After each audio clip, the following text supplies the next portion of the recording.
कोटा में कांग्रेस का शक्ति प्रदर्शन, बैरिकेड्स फांदने की कोशिश, पुलिस ने छोड़ी पानी की बौछार, गुंजल बोले ये भारत की वो जवानी है।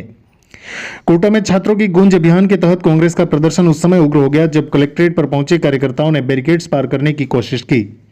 हालत बिगड़ता देख पुलिस ने वाटर कैनन से पानी की बौछार कर दी, जिससे कार्यकर्ता और पुलिस के बीच हल्की झड़प भी हुई। इस दौरान कुछ देर के लिए अफरा तफरी का माहौल बन गया। प्रदर्शन में विधायक शांतिलाल धारीवाल, पूर्व विधायक प्रहलाद गुंजन, विधायक अशोक चांदना, विधायक चेतन पटेल, जिग्नेश मेवाड़ी, पुष्पेंद्र भारद्वाज, राखी गौतम समेत बड़ी संख्या में कांग्रेस नेता और कार्यकर्ता शामिल हुए। सभा को संबोधित करते हुए प्रहलाद गुंजन ने कहा कि ये भारत की वो जवानी है जो फांसी के फंदे पर जाते समय अपना वजन बढ़ा लेती है।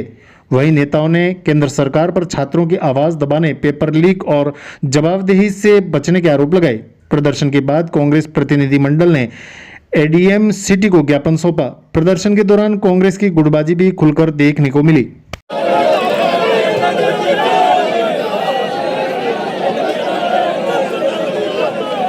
कांग्रेस ने शुरू किया है इस कार्यक्रम के साथ लोगों को जोड़ने का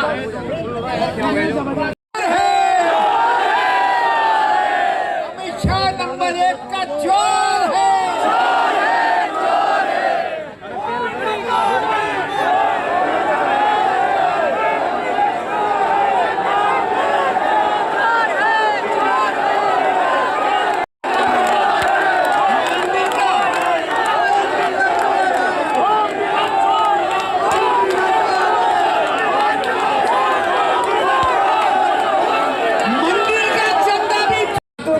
उनको बुला करके बात करके उनको निपटारा तो करते, कम से कम गोलियों से भगा करके जो है इस आंदोलन को असफल बनाने की कोशिश की तुमने। ये चोर है, चोर है। जिंदाबाद जिंदाबाद।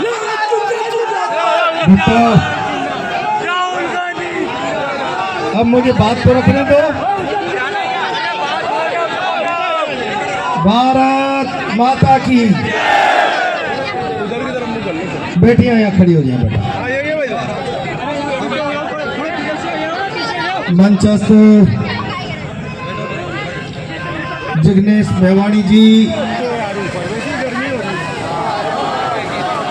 घनश्याम हमारे प्रभारी पुष्पेंद्र भारद्वाज जी, सम्मानित मंच, मेरे सामने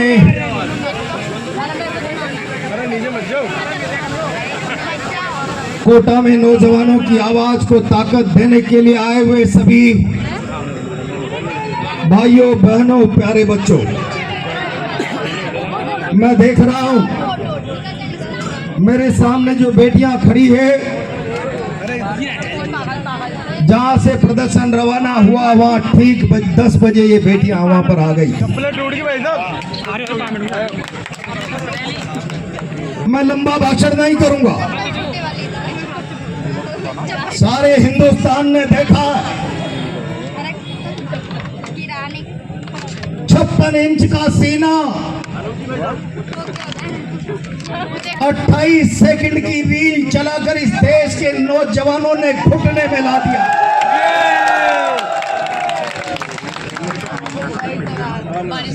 दिल्ली का घटनाक्रम सारे देश के सामने। नीट पेपर लीक को लेकर सारे देश के नौजवानों में गुस्सा व्याप्त हो गया। देश के नौजवान की उस हताशा और निराशा की जहां खड़ा होकर इस भारत के भविष्य की समूल्य नीति 29 नौजवान आत्महत्या के रास्ते पर बढ़ गया। तब 17 जून को कोटा में आकर राहुल गांधी जी ने छात्रों की गूंज के नाम से देश भर के विद्यार्थियों की आवाज को ताकत देने की मुहिम छेड़ी। देश भर का नौजवान मचलकर दिल्ली चला गया। 20 तारीख हमारे यहाँ इस्तीफा नहीं होता, यहाँ इस्तीफे देने की परंपरा नहीं। सत्ता के अहंकार में डूबी हुई मोदी सरकार के मंत्री हल्के में ले लिया देश के नौजवानों। मोदी को अंदाजा नहीं ये देश का नौजवान जब व्यवस्था में भरोसा रखकर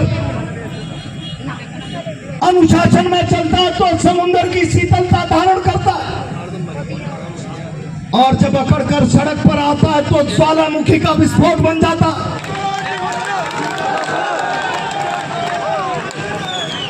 दुनिया के तमाम इतिहासों को उठाकर देख लो, दुनिया का इतिहास नौजवान की शहादत की गंध से भरा पड़ा है। अगर मैदान में आर पार के जंग की स्थिति हो जाए तो जवानी का नाम रणचंडी के माथे की लकीर है। भारत की सरकार ने रणचंडी के माथे पर लिखी नौजवानों की लकीरों को चुनौती देने का प्रयास किया। लाठी चलाएंगे, AK-47 चलाएंगे। मैं भारत की सरकार से कहना चाहता हूं, अमित शाह जी, ये हिंदुस्तान का नौजवान तुम्हारी लाठी गोली तो क्या, ये भारत की वो जवानी है जो फांसी के फंदे पर जाते समय अपना वजन बढ़ा लेती है। जिंदाबाद जिंदाबाद। ये भारत का जवान जब फांसी पे जाता है तो वजन बढ़ता है। दुनिया के किसी देश में ऐसी मचलती हुई जवानी का उदाहरण देखने को नहीं मिलेगा। आपने मधुमक्खी के बर के छाते में हाथ डालकर रणचंडी के फाल पर लिखी हुई उस लकीर को चुनौती देने का प्रयास किया है। सारा भारत खड़ा हो गया और ये 56 इंच का सीना है, मोदी अकेला सब पर भारी। स्कैन स्क्रॉल 28 इंच की रील से उस 56 इंच के सीने को पूरे देश ने छुपते हुए देखा, घुटने टेक कर नाक रगड़ते हुए देखा।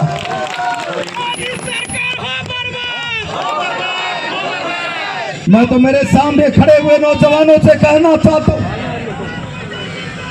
दिल्ली के घटनाक्रम के बाद सारे देश का नौजवान मचलकर सड़कों पर आ गया। बिहार में नौजवान पुलिस की गोलियों का सामना कर रहा है। कलकत्ता में नौजवान खड़ा है। मुझे लगता था कहीं कोटा के चंबल के पानी का करंट थर्मल ने खत्म तो नहीं कर दिया, पर आज कोटा ने मचलकर सड़क पर आकर बता दिया, ये नौजवान वही है जो तोप के मुंह पर बैठकर इनकलाब का नारा लगाता है। इनकलाब इनकलाब। ये नौजवान वही है जो संघर्ष में जेल के अंधियारों में से भी इस मुल्क के लिए उजाले का रास्ता बनाने का सपना देखता है। आज अंगड़ाई लेती हुई तरुणाई को कोटा की सड़कों पर सारे हिंदुस्तान ने